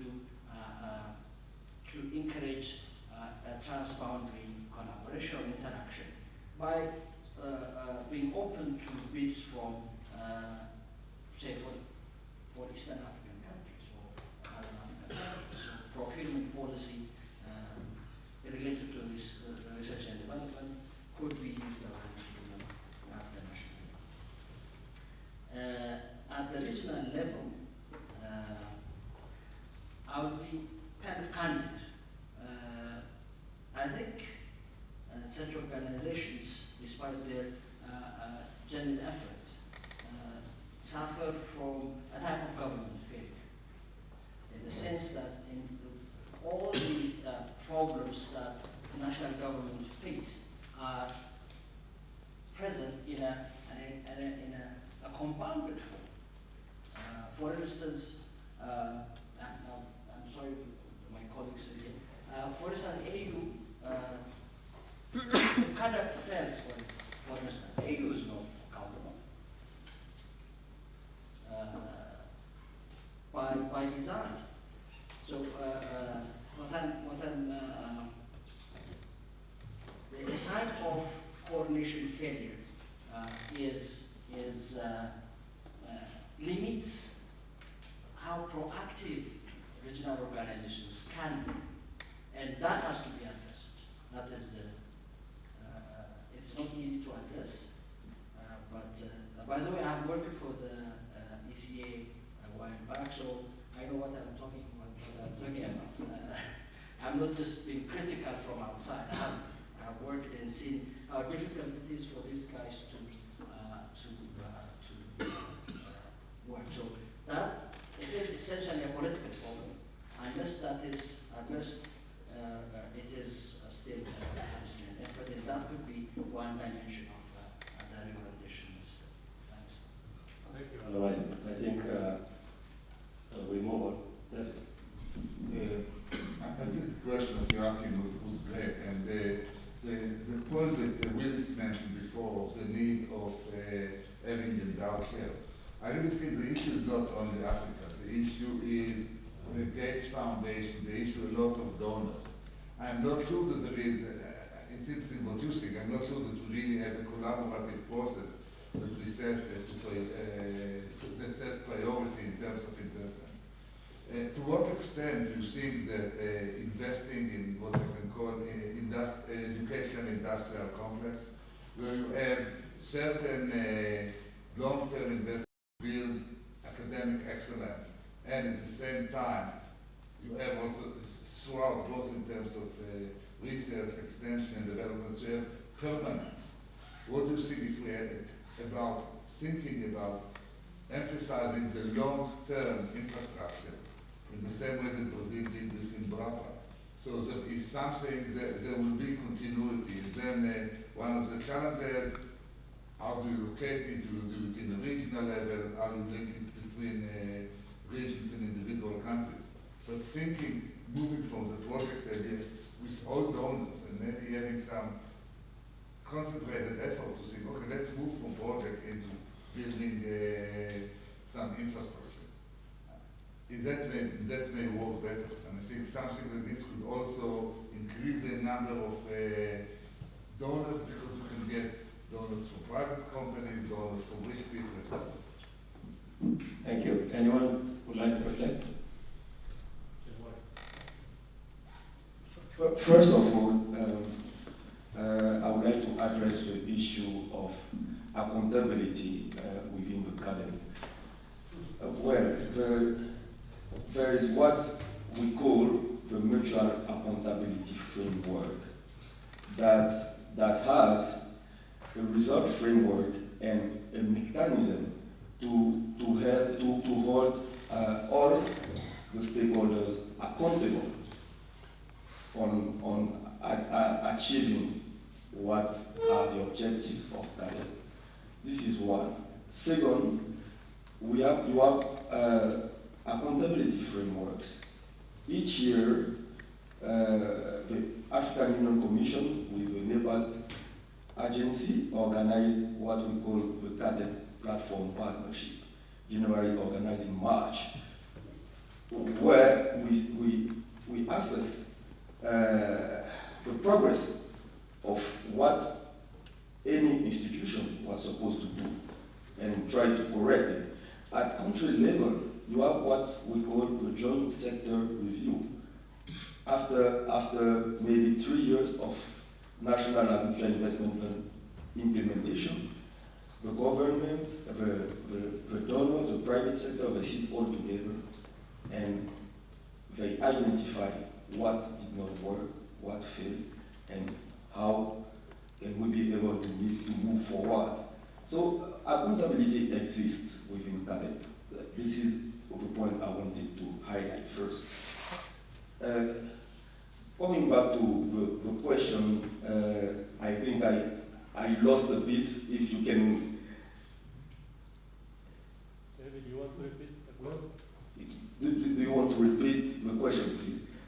The main key of the question is, what's the importance of moving from a project agenda to an infrastructure and capability agenda, and building and using all donors to build some stable infrastructure that, and then the challenge is the design. Well,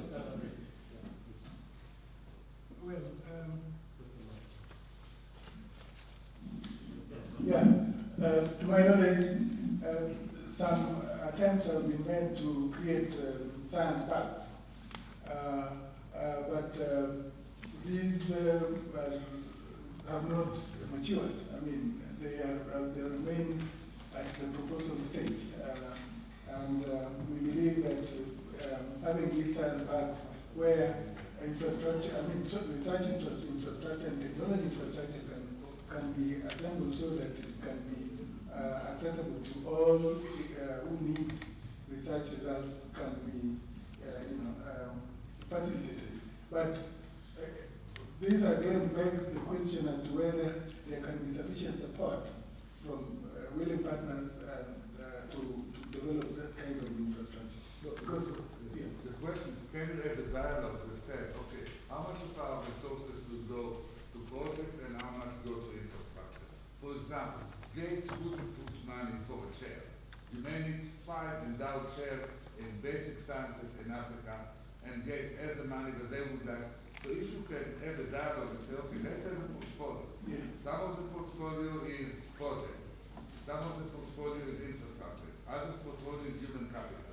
And think about it. Something like this may work. I think that's a good idea. So I said, can I suggest take note of this question, and let's collect a couple of other questions, and then we'll come back to you.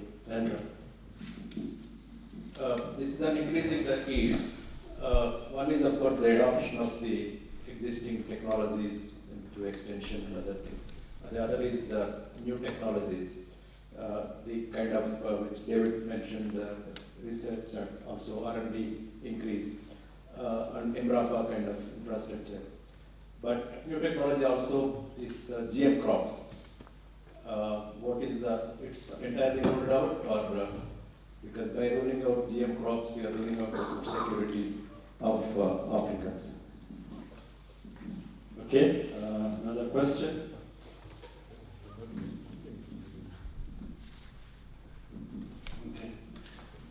Okay, my question was to Maurice in relation to the CORAF initiative. As you know, the CORAF initiative imposes two major obligations to signatory countries. One is the countries should at least ensure a 6% growth in their agricultural sector, and the other one is to allocate at least 10% of their budget to the agricultural sector. So my questions, two questions. My questions are related to the second one, the budget allocation issue. The first question is how much this threshold is feasible to all African countries, given that African countries are diverse in their capacity or potential for agriculture. This is one. And the second one is that this initiative says something about the detailed allocation of the budget within agriculture. For example, does it say something on how much countries should allocate for example, for innovation systems? So I want to get some response from you. Thank you very much. Thank you, Dr. Bakari.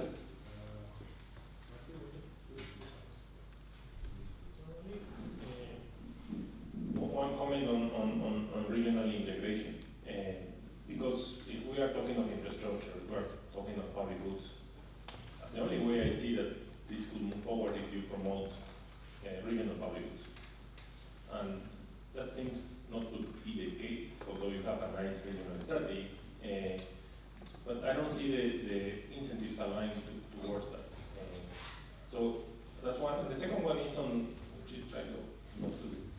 But it's whenever I go to a country and I see enormous amount of donor investment, which is clearly reflected in the number of SUV cars around the streets and so on and so forth, I get extremely concerned because of the complete overlapping of interventions and inconsistency across them.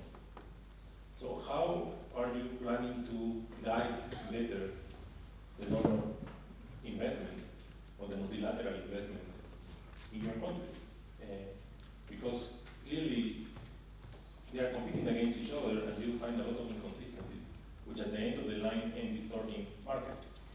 So you go to a country like Tanzania, and you see such an inconsistency in the costing, for example. If I want to do a survey in Tanzania compared to what I can do in other countries, it doesn't make any sense. And it's because of significant amount of donor money. And the same happens in other regions. If I go to Latin America, my country, Peru, I found exactly the same. But there, for example, what the government is trying to do is trying to have a setting of priorities and trying to tell the donors, okay, this is where I need the money, not where you want to do it. So what is the strategy behind that that you're trying to push through the CORAF agenda? Thank you, Maximo. Thank you. I think all the panelists agreed on the concept that for the food and nutrition security, sustainable and long funding system for agricultural production is important. Now the question is how that funding comes in. Although in a CORAF, countries are agreed to allocate like 10% of their budget, as one of our colleagues already discussed that only few countries are doing that one. So is there any other incentive or any kinds of enforcement for those who agree to invest in agriculture?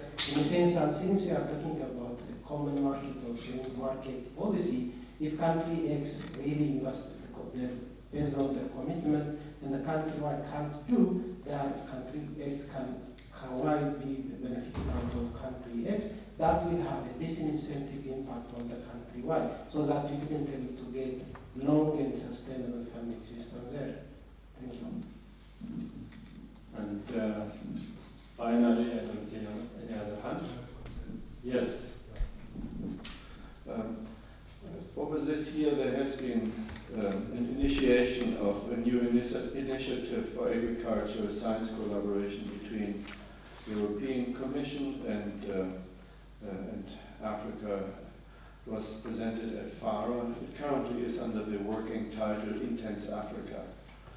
I think that can be taken quite seriously.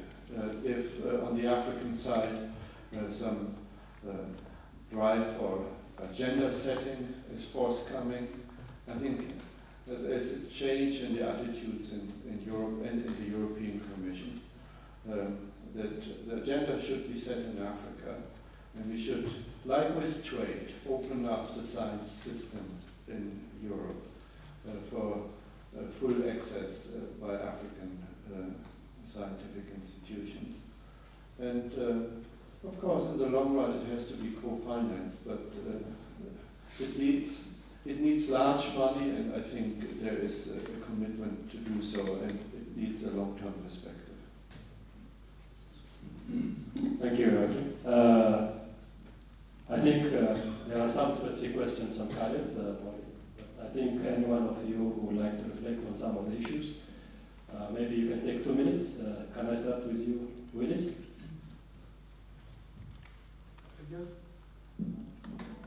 Just a footnote to agree with what Joachim has just said, and also to address Maximo's point that once agenda is set, I think we should stick to that agenda unless something changes. And those changes should be also agreed by the partners. So agenda setting itself is very important. And I think NAIPS, the National Graduate Investment Programs, were meant to do that. But they are bypassed because of institutional failure.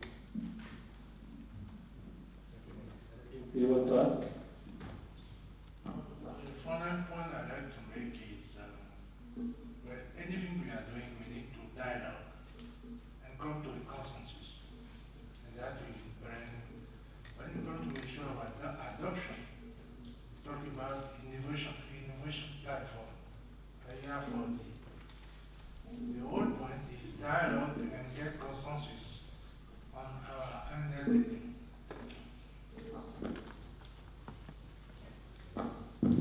Thank you very much. Broadly speaking, I think that the main point is that there is a need to move to a dynamic, proactive innovation system in these countries, and multi-pronged effort towards that has to take place. So I agree. I completely agree with that. 2 footnotes. One is CAREF's accountability. I just couldn't resist mentioning that. I know, I work for EEPRI, so I know CAREF, but the accountability, if you like, is more rather than it's nobody is fired or punished or anything like that. So the moral accountability is there in the system of improvement is in place. Second, the GM. I am aware that a lot of governments or countries are not very keen on GM products. In my view, a complete dissociation from GM products is not prudent. It is, I think, for countries like Ethiopia, it would be useful not to adopt them necessarily, but to conduct research about what they are, what the potentials are, the negative and positive aspects at the research level. And some countries are doing that. I think Kenya is doing such for certain crops. So I think that should be a prudent policy. Talking about the question on the budget allocation, that one is a tough question. Well, in part of our thought for recommending a new decision for the head of state next year is to unpack the 10% allocation. What really does it mean?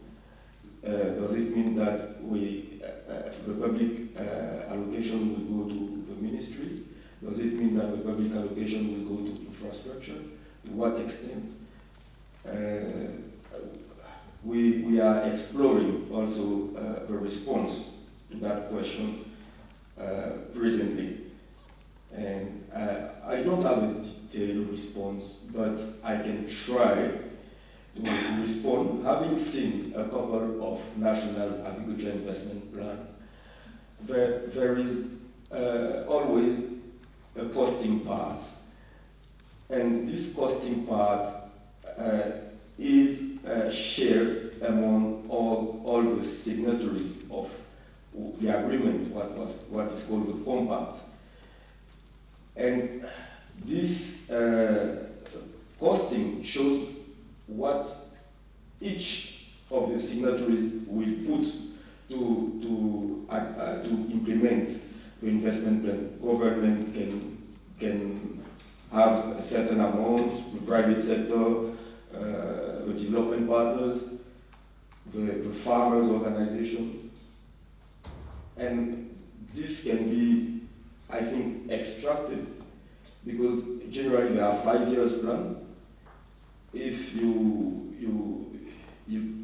maybe take this amount, you compare to what it corresponds into the national budget, maybe it can be a trial of exploring what would be the response on that.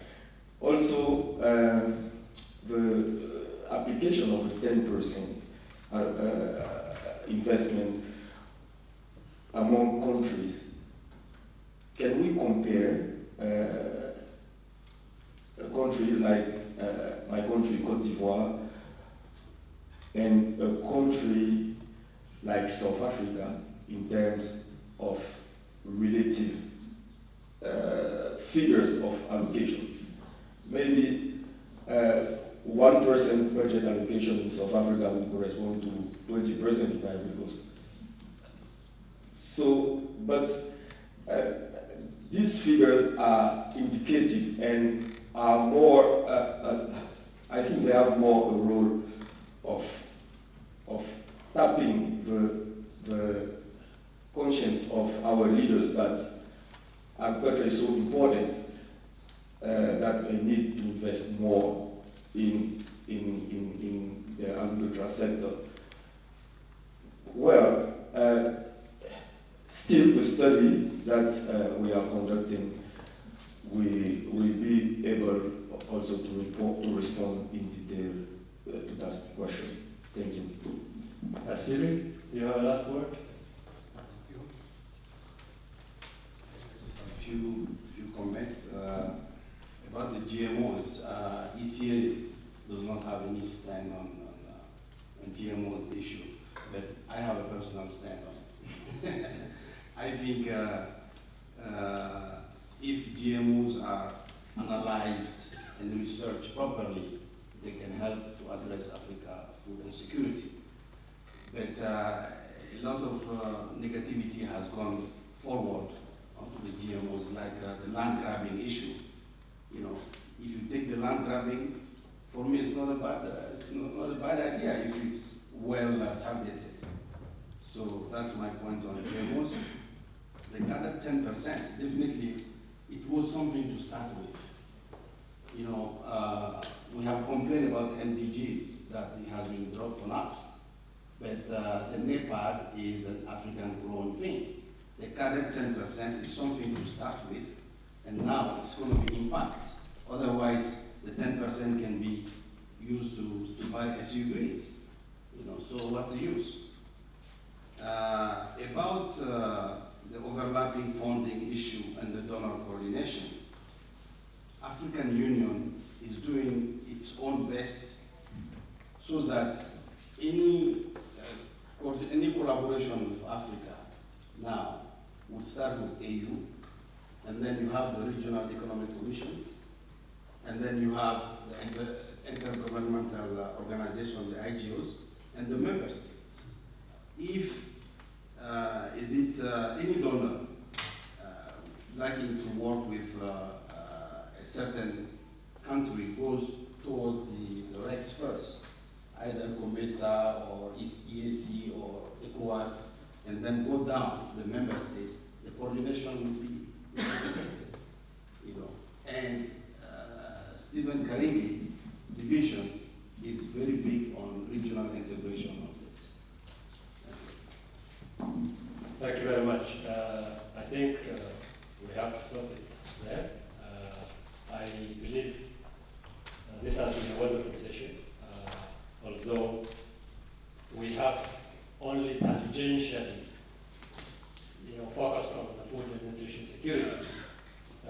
I think, we have brought, I think the panel has brought new dimensions into the whole discussion.